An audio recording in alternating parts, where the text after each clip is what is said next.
Hello everybody, my name is Pyrac, and in today's video, I decided to go answer some more questions that y'all asked me. We got a whopping like 23 comments this time around, so I figured I may as well answer it pretty quickly. First up, I would love to see a quick flip through your guild card. Keep up the great work, just don't get burnt out before Wilds. Don't need to worry about me getting burnt out before Wilds. There's still a lot of things that I want to do with Monster Hunter in general, as well as potentially a new series coming to you very short. Look forward to that one. As for my guild card, here is World's one, and here is Rise's one.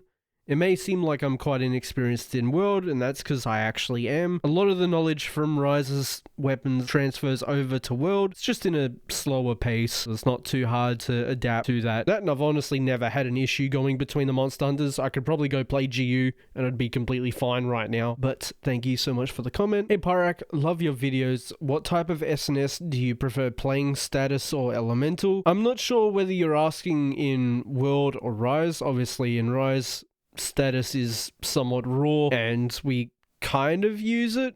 You can use raw in that game, you can use element. They play largely the same. If you're talking like paralysis, I think I'd prefer to just use a poison weapon so I don't potentially stop the monster from hitting me so I can't land Metsus. But if you're talking like world status or elemental, I feel like the same kind of thing applies. I want the monster to roughly attack towards me so I can back hop into perfect rushes to get damage. So I'd say status or elemental, I guess, because we use like Fatalis as a raw weapon anyway because it has so much raw. Kind of a hard question to answer. I think I prefer status or raw because it works in both the games somewhat better. What are you going to play through Wilds with? It's very likely that I'm going to play through Monster Hunter Wilds with the Charge Blade. I've been thoroughly enjoying it in both World and Rise. I've somewhat stopped playing it in Rise just because a lot of people aren't requesting to see Rise stuff at the moment, which is fair because I've put in like, what, 1,200 videos at this point on just Rise, so I'd understand if people wanting to see World now that I have a bit more of a World audience than I did before, because the World videos were doing really bad for quite a long time, and now they started to finally pick up after doing it for several months and having a few series pop off, particularly the hardcore series, and going to fight like Elatrion a lot more often, Valkana a lot more often, and then the Fatalis series where I went and fought it with everything. So yeah, Charge Blade is what I'm looking at the moment.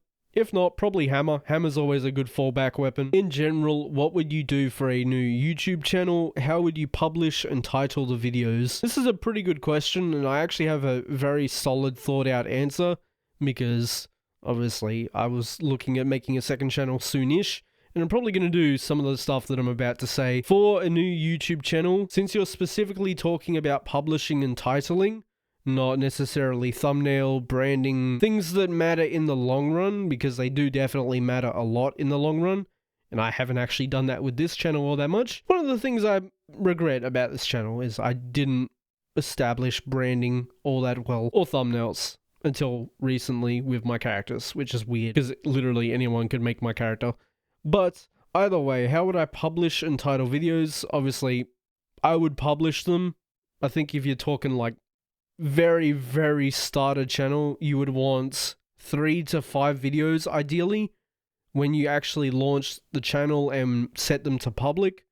The reason behind that is because if someone finds your channel, finds the video, they watch the video and then they go to check if there's any more videos, or if YouTube gives them an up next video and it's not yours, that potentially loses a lot of traction. And generally, from what I've noticed, a lot of viewers do watch one video to another of the same creator. If they're not watching your video, then you're not keeping their attention. YouTube doesn't push that, and it starts to perform worse by only having that one video there. As for titling, it's actually quite strategic. For a new channel, I would actually go and try and find people within those niches of what I'm trying to record on. For example, if I was going to go to Terraria, I would go look at all of the Terrarian big YouTubers. I would sort their videos by most popular, use vidIQ to see what videos have decent traction within the past 12 months or so, and then I would take that title and somewhat use it in my own title, as well as potentially the concept if I can replicate the video in a way that I feel like is better. But I would do that, and that would create the best kind of result to actually get your channel up and running. Because the first few videos do actually matter a lot. you'll probably find a lot of the big boys right now, their first few videos had like 10 to 100,000 views, and that's what kicked their addiction to actually making content, was that first hit of dopamine they immediately got when they started. I didn't have that, but I know how it can be made now, so I probably could replicate it pretty well. So I hope that helps answer your question. If you're looking to start a channel, that would be my advice. Obviously, again, I would highly recommend focusing on branding and your thumbnails as well, because they are extremely important for longevity, but that's getting a bit off topic now. Started playing at World. God, that's depressing that I've been playing Monster Hunter for so long and I still get train wrecked while I see you dodge all these monsters like you're Neo. It just takes practice. I'm essentially a Souls veteran. I am used to dodging through stuff. Albeit the iframes in Souls games is a lot more lenient than these games, but the muscle memory is still there from rolling through stuff. Will you be uploading much Wilds content? Also love the videos. They bring a certain vibe that's otherwise hard to find. I appreciate that comment.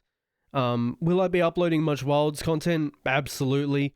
Obviously, I've got like 1,300, as I said, like 12 to 1,300 videos on Rise alone, and World is slowly catching up. Kinda need some more Monster Hunter to upload, otherwise I'm just gonna be beating a dead horse, essentially, because they don't really update Monster Hunter all that often, as you've probably noticed. You're gonna stream more when Wilds comes out. Would love to play with you more and hunt a few Diablos. Absolutely, I do plan on playing Wilds on stream a decent-ish bit.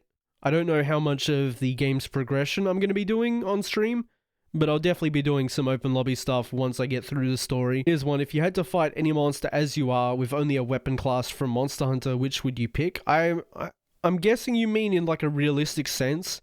If I was face to face with a monster in real life and I could use any weapon, as I am right now, I would probably use a hammer. I feel like a hammer would do a very good job at dealing with a monster. You don't even have to hit its head, because you could cripple its arms, for example, or its legs, and then hit the head, and it would just die, because blunt force trauma is extremely painful. Any chance you can show off your guild card? I did show it earlier, so we're going to be skipping that one. I hope you enjoyed it. What Wilds weapon are you most interested in? At the moment, I'm actually the most interested in Lance. I know it's weird to say, but I have thoroughly enjoyed Lance in both World and Rise. And I'm hoping that Wilds is going to kick it up another notch again and just make it extremely fun to play. Italian food or Asian food? Well, my girlfriend's actually Korean, so I'm going to have to go with Asian food there. I love me some ramen. I love my kimbap and butter jigae. Very good food. That, and I've had bad experiences with Italian food. I think I've told it before. I went to a restaurant for some Italian food and they heavily overcooked my lasagna, and it's like one of my favorite foods. I was very upset. That, and we waited like 50 minutes for it. So definitely go with Asian food there. Well, everybody, that looks like it's all the comments for this one. As I said, there were a lot of you this time around. Feel free to keep leaving your questions and I'll try and answer them as best I can. Either about Monster Hunter experience, Monster Hunter in general, YouTube stuff, of course. I don't mind sharing some knowledge, because a lot of this stuff isn't shared and you won't find this information anywhere, or my general life. As always though, thank you so much for watching, and I hope to see you on the next one.